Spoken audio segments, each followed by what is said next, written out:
जैसा कि आप जानते हो, वास्तुशास्त्र का मूल 5 तत्वों से है। ये 5 तत्व हैं जल, वायु, अग्नि, पृथ्वी और आकाश।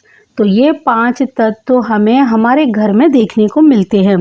पूरा ब्रह्मांड इन्हीं 5 तत्वों से मिलकर बना है और मनुष्य का शरीर भी इन्हीं 5 तत्वों से मिलकर बना है।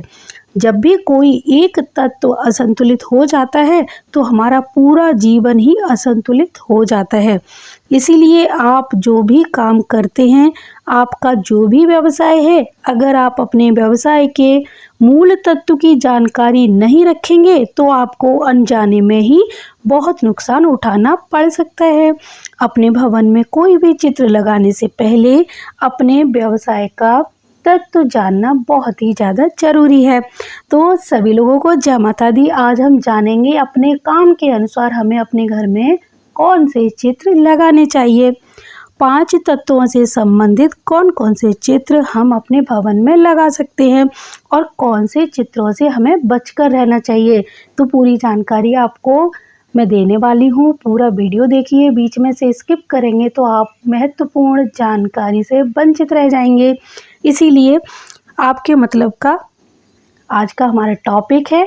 जिन लोगों को अभी अपना कार्य नहीं पता तो वो लोग जिस कार्य में भी हाथ डालें सोच समझ के डालें और अपने घर में इसी तरह से चित्रकारी करें, चित्र लगाएं या फिर उन्हीं तत्वों को विकसित करेंगे तो आपको अधिक लाभ मिलेगा।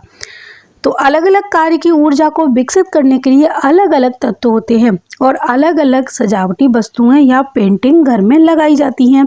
जैसे कि जो लोग राजनीति में हैं तो राजनीति वाले लोगों को अपने घर और ऑफिस के नैऋत्य कोण और अपनी पूर्व दिशा को विकसित करना चाहिए।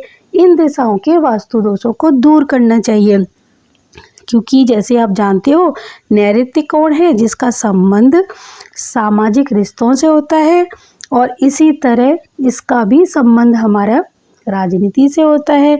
तो नैऋत्य कोण से सामाजिक संबंध देखा जाता है और नेताओं से मतदाताओं का संबंध भी देखना चाहिए।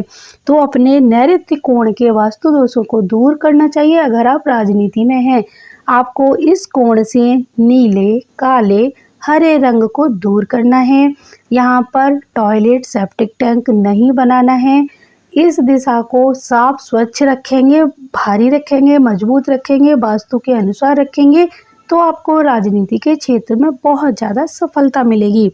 इसी तरह अग्नि तत्व से संबंधित कार्य करने वाले लोगों को यहाँ पर जल तत्व से संबंधित कोई भी चीज़ नहीं लगानी। यानी ये अग्नि कोण है और आप अग्नि कोण से संबंधित अगर कोई कार्य कर रहे हैं, जैसे आपका कुकिंग का काम है, आप किसी होटल के मालिक हैं, ढाबा या रेस्टोरेंट चला रहे हैं, तो आपको यहाँ पर पानी से संबंधित चित्रों को नहीं लगाना है। इसी प्रकार अगर आप जल बोर्ड में काम करते हैं या फिर जल से संबंधित आपका कोई कार्य है, तब आपको अपने ईशान कोण में गलती से भी अग्नि से संबंधित कोई चित्र नहीं लगाना चाहिए और ना ही इस तरह के कलर यहाँ पर करने चाहिए। अग्नि तत्व को यहाँ से बिल्कुल रिमूव करेंगे तो आपको अपने कार्य में सफलता मिलेगी। क्योंकि जैसा कि आप जानते हो पूरे 5 तत्वों में अग्नि और पानी, इन दोनों की आपस में बहुत कड़वी दुश्मनी है। दोनों एक दूसरे के परम दुश्मन हैं। दोनों तत्व एक दूसरे के बहुत ज़्यादा विरोधी हैं। तो अगर जल तत्व में अग्नि तत्व या फिर अग्नि में जल का तत्व आ जाएगा तो आपके जो भी कार्य होंगे उसमें बहुत ज़्यादा परेशानियां शुरू हो जाएंगी। लाख प्रयत्न के बावजूद आपको सफलता नहीं मिलेगी।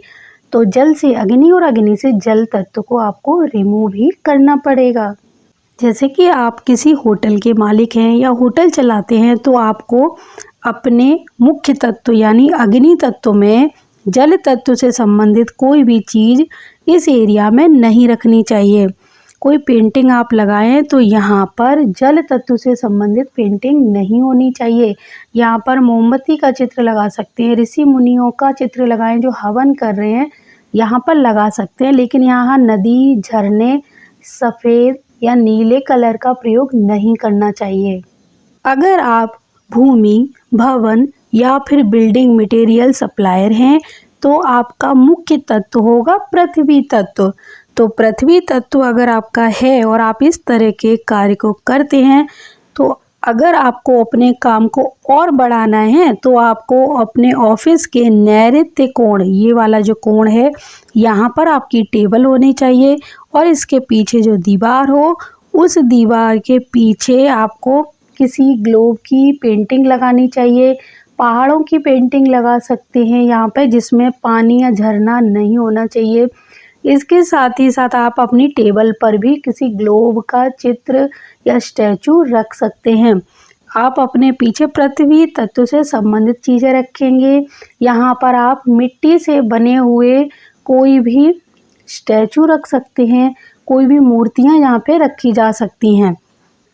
इसी तरह अगर आप एक अध्यापक हैं तो अपने ईशान कोण को वास्तु दोषों से मुक्त रखेंगे। यहाँ पर अध्यापन सामग्री जो होती है, पुस्तकें हैं, आप पेन, पेंसिल इनके चित्र लगा सकते हैं। पढ़ाई करते हुए बच्चों का चित्र लगा सकते हैं या ज्ञान देते हुए ऋषि मुनियों का चित्र लगा सकते हैं। तो ये बहुत अच्छा रहेगा।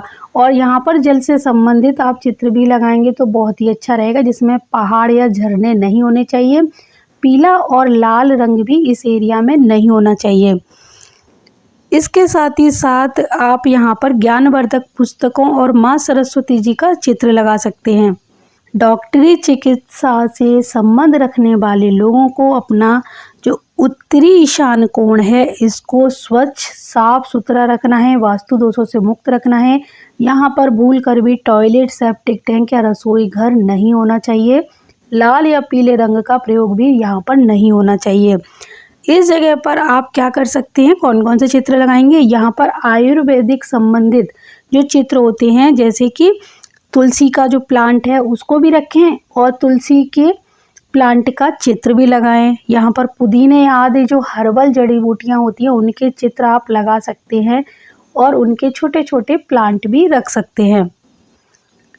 इसके बाद आपका अगर कोई कार्य डेयरी उत्पादन का है, बैंक में आप काम करते हैं, मार्केटिंग का है या घूमने फिरने का आपका कार्य है, तो आप अपने वायव्य कोण वाले एरिया में घूमने फिरने से संबंधित चित्र लगा सकते हैं। किसी नामचीन बैंक का चित्र लगा सकते हैं।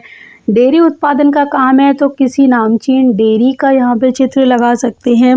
इसके साथ ही साथ यहाँ पर पानी के जहाज का भी चित्र लगाया जा सकता है। अगर आपको घूमने फिरने का ज़्यादा शौक है या मार्केटिंग का काम है, यानी जिस फील्ड से आप संबंध रखते हैं उस फील्ड से संबंधित यहाँ पर आप चित्र लगा सकते हैं। आपको बहुत ज़्यादा मौके चाहिए अपने काम में और ज़्यादा, तो उस कार्य को बढ़ाने के लिए जो सपना आपने देखा है उस सपने का यहाँ पे चित्र लगाएंगे।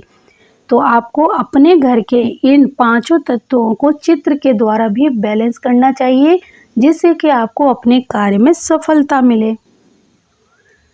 तो मुझे पूरी उम्मीद है ये जानकारी आपको बहुत अच्छी लगी होगी। और अगर आपको कुछ और जानकारी चाहिए चित्र और पेंटिंग से संबंधित तो कमेंट करिए, अगला वीडियो आपकी जानकारी के लिए ही बनाया जाएगा।